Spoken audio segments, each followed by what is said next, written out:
sorry. Okay guys, be honest, who else thought that Montrose was trying to put the moves on her and he was trying to bow chicken wow wow? Be honest, because that's what I thought, and then that happens. I want to know your feedback in the comment section.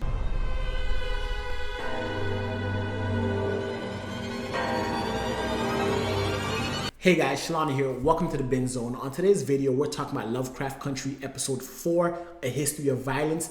And there's a lot to get into this episode because A History of Violence is such a prominent title because it talks about the history of violence within the Black community and how traumas passed down from generation to generation.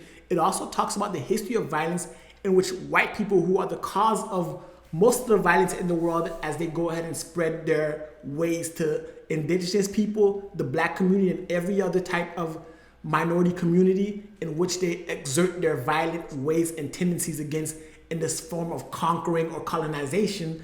It's a lot to get into. But before we get into it, guys, if you're new here, hit that subscribe button. If you guys want a more in-depth breakdown of this episode, check out my podcast, the Magical Negro Podcast. I linked it in the description box below, so definitely check that out. But let's just jump into this episode. The episode starts off and Montrose is going through it. Like, he's suffering PTSD. Because think about it, Montrose's life is full of trauma. His dad used to abuse him. His brother was in love with his wife. His wife died. His brother died in his arms. His son left him to go to the army. He's struggling with his sexuality. And he's a survivor of the Tulsa massacre of Black Wall Street. It's like, bruh, this man never stood a chance. So now we start to see why he's the way he is. And because he's never healed and processed from this trauma, he abused Atticus growing up. And it's like, bruh, violence begets more violence. And this trauma has not been addressed. And this trauma is systemic within the Black community, especially when it comes to Black male. Because it's not processed and dealt with, it's passed on to the next generation, i.e. Montrose's father to Montrose. Montrose passes that abuse to Atticus. Black men go through a lot. Just like Black women suffer a lot, Black men suffer a lot too. And we just can't talk about it because of the history of masculinity in the Black community and what it means to be vulnerable and all that toxic shit that we've been ingrained with to break down the Black men. It's like, oh my God, Montrose never stood a chance. But then we see him burn the bylaws of the Order of the Dawn, and I'm like, Montrose, why would you burn it? Because we're gonna need it later. And then he says it smells like Tulsa, reaffirming that he was a survivor of the Tulsa massacre. And it's like, this man never stood a chance. Then we switch from Montrose to Christina, and she's just whipping into the street, letting her privilege fly as she just zooms in and out of traffic, no seatbelt. And I'm looking like her like, damn, I wish I could do that without getting pulled over and getting my ass kicked by the cops. And she just pulls up right in front of Letty's house, walks in, knocks on the door. Letty opens the door and she tries to walk in and boom, barrier. You can't come in. Because last episode, the voodoo priestess put a ward warding all evil spirits from entering the house. And it's so fitting that the white woman is the evil spirit that can't get in. And I was just like, yes, she can't get in, right? Because she is problematic. She is the evil spirit, and she comes in and she tells Lady that she gave her the money. She was the benefactor for the house, and she just doesn't even care about the house. I just want the Ori. Think about that for a second. She doesn't care about the house. She just wants an object. This is Lady's life goal, and this house is providing shelter for so many families and creating a safe haven for so many Black people. And this white woman's like, I don't even care about that. I just want an object from the house. It's like the privilege.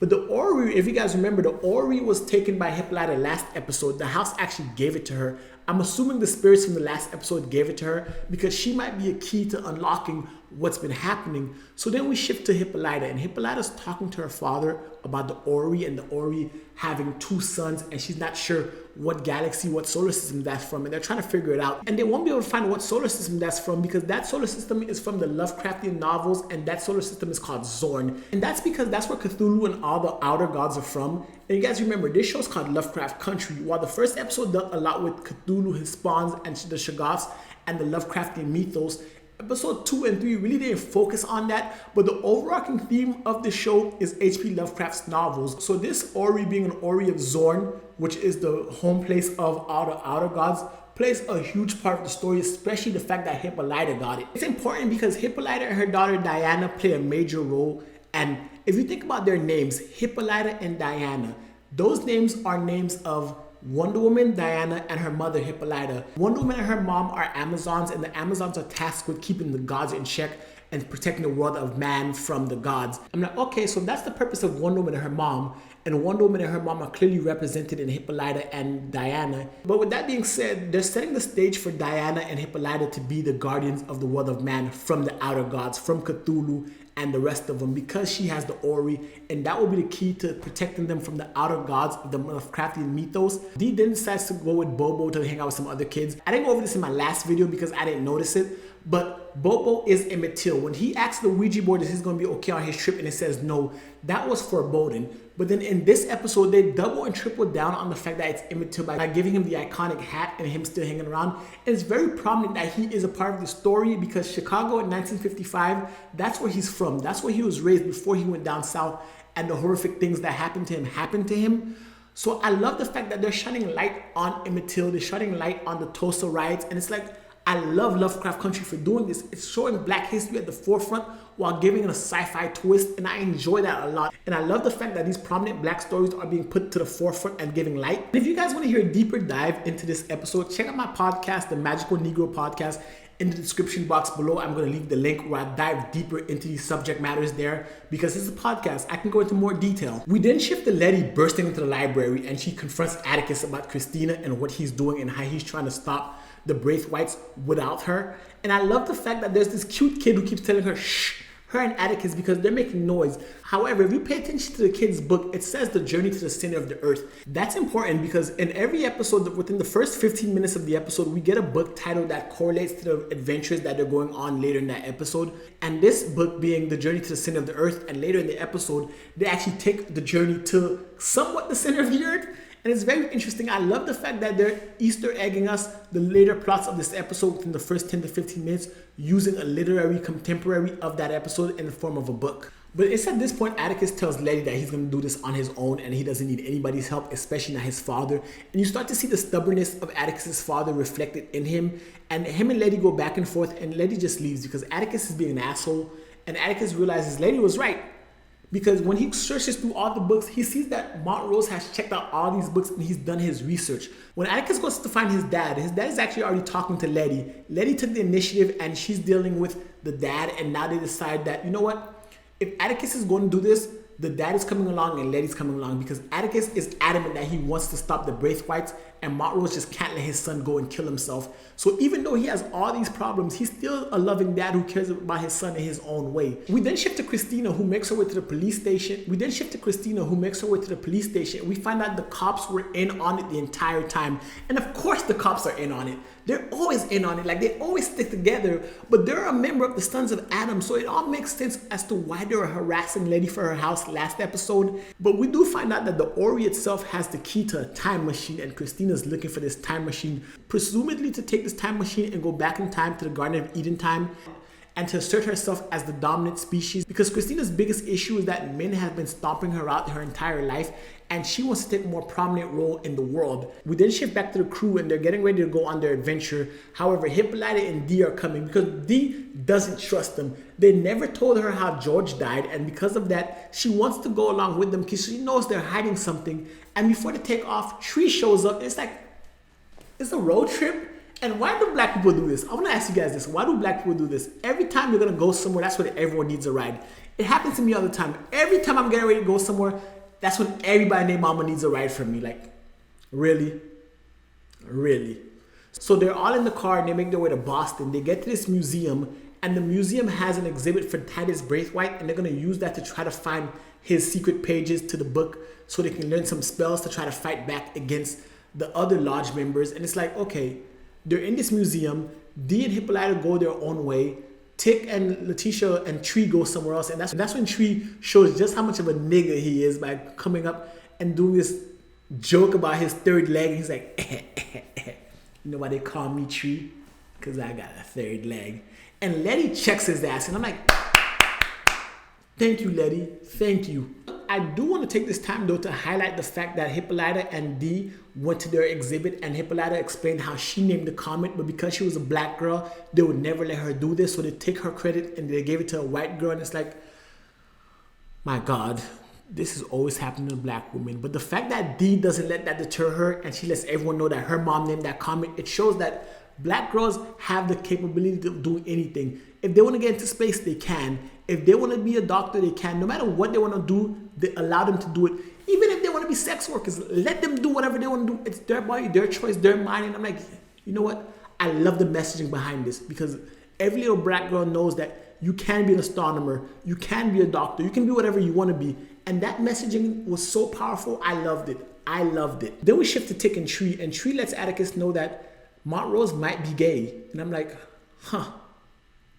Montrose might be gay. That adds to his trauma. Hiding his sexuality would definitely add to his trauma. And it's like, this character of Montrose is so layered that I can't wait till we peel back and learn more and more about him, because he's slowly creeping up to become one of my favorite characters. I mean, Letty's still all the way up here for me, but Montrose is coming up for me. Like, he's making his way up there. You know, we then see Christina going home. She steps into the door and then William comes out. And I'm like, Christina's William. It makes sense. Because remember, in the order, no women are allowed. So in order for her to go into these meetings and fraternize with these boys and get this information, she would have to shapeshift into a man. It's like, it makes sense, because we've never seen two of them in a room together. I'm like, that's how she knows so much. Because remember, the order and the sons of Adam do not let women in anything. And for her to know all this information, get spells and all that, she would have to be in these meetings. So her becoming William and entering these meetings makes perfect sense. And I'm like, oh my God,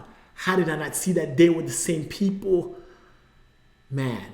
Tick, Letty, and Montrose come back in the middle of the night and they break into the museum looking for the pages of Titus Braithwaite. When they find the secret contraption, because Montrose was able to figure out the combination, they get down to this room, and the room has 3 different paths. And that reminds me of all the adventure movies that white people go on, like Indiana Jones and all that. And I love seeing black people go through it, and there's like 3 different pathways. Normally my mind went to, okay, Letty's gonna go to one, Tick's gonna go to one, and Montrose is gonna go to one. But they're like, no, we're gonna stick together and go down the same pathway. And I'm like, I love it, because too much times we see in these adventure movies that they go their separate ways and 2 people end up in trouble. So the fact that they're sticking together, that's always the smart choice, sticking together. They were able to find out which pathway to go down to using the clues on Titus Braithwaite's journey. The fact that he ransacked the Caribbean and ended up in Guyana and stole pretty much everything that they had shows that Titus Braithwaite was not only a seller of slaves, he was also a colonizer. He was also someone who ravaged Native Americans and natives of other lands. And it's like, this guy's a piece of shit. I mean, I know Atticus, that's your granddaddy and all, but like, this guy's a piece of shit.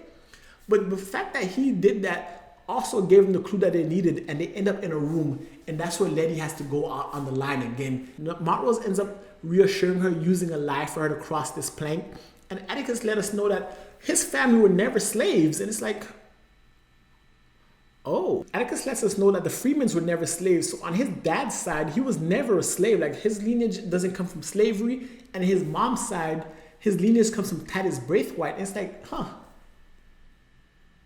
Atticus is special. As they're crossing this plank and this plank starts to disappear and they're running through these booby traps, and I'm like, oh my God, this is so Indiana Jones, and my stress levels are through the roof, because I'm like, bruh, black people don't usually end up in these situations because we don't go down these pathways. What are they gonna do? But Montrose comes in the clutch again because he remembers the combination due to the book that he burned in the beginning of the episode. It's like, he read it, burned it so no one could use it, but he memorized the information. Montrose is a genius. Don't let the trauma fool you. He knows what's going on. This episode also takes some time to focus on Ruby, Letty's sister, because when she doesn't get the job that she was looking for because only 1 black girl is hired at the time, it's like, that's kind of fucked up. But then Christina preys on this, or William, or however you want to, Christina, William, whatever you want to call him, preys on this, and she uses that information to get close to Ruby, and they start making out and kissing using blood and manipulating Ruby, because she's going to use Ruby to get into Letty's house. That's a definite. So we have to pay close attention to what's happening between Ruby and Christina from this moment on, or Ruby and William, however you want to see it. Shifting back to Tick, Montrose, and Letty, as they're going through the passageway, they end up at Letty's basement, and it's like, is that Letty's basement? The elevator from last episode, remember that elevator went through the occult signs and ended up in a place where I thought was hell? This is a place that's hidden by the order of the ancient dawn, and it's like, So Letty's elevator really goes all the way here, and you can see the dead bodies from last episode. I'm like, they have a shortcut to Chicago. This is crazy that they can teleport from Chicago to Boston using an elevator, and that just goes to show you how grandiose the magic is. But then they end up finding the secret doorway. Tick, having the blood of Titus, opens the door and they get in there. And that's when they meet this woman who is a woman and a man, two spirits in one. And that really embodies this episode, because this episode deals a lot with gender, sexuality, and the fact that the culmination of it is someone who's both genders in one body. You have Montrose struggling with his sexuality. You have this character, two genders in one. You have the women, Dee, Diana, and Ruby, being ostracized by society because of their gender. This episode really focuses a lot about gender and sexuality, another taboo subject in the Black community. And the first 3 episodes all deal with different types of trauma the Black community faced with. Overt racism in episode 1, covert racism in episode 2, police corruption and police systemic racism in episode 3, and now gender sexuality in the Black community. I'm like, I see where this show is going. I like it. I really enjoy it. This character tells us what Titus Braithwaite ended up doing, and I'm like, this guy's a piece of shit. But he ends up trapping this character here because the character refused to decipher the language of Adam for him. And I'm like, this guy, like, you can't win. But Tick, being the guy that he is, saves her, even though she was not willing to translate the pages for them. They end up escaping and heading back to Letty's house. And it's like, they went to Chicago and they left Hippolyta back in Boston. And Hippolyta realized, you know what? I'm not going back to Boston, because she sees the map and the destination to the Braithwaite house. So she's doubling back and she's going to figure out what is going on. And the episode ends with us not really having answers to what we're looking for yet. But this episode is more of a setup episode for future episodes. And in this final scene here, I really thought that Montrose was going in there to get his bounty chicken wow wow on. But then it's like, no, Montrose ends up killing this character. And it's like, why would he do that? But he did say he's trying to protect Tick. And if Tick gets the language deciphered, he's going to be more entrenched into the world of the Book of Adam, and he needs to protect his son from this. And the episode ends with him killing the character. And I'm like, oh my God, this whole episode was a setup episode for later episodes. And it's like, okay, I love the nuggets of information that we got throughout this episode. So I'm looking forward to where we're going next. There's not really much to really deep dive in this episode. It's more of a setup episode for later episodes. But I feel like this episode is going to pay dividends later on. And we're going to call back to episode 4 so many times in the later episodes. But anyway, guys, that's it for this video.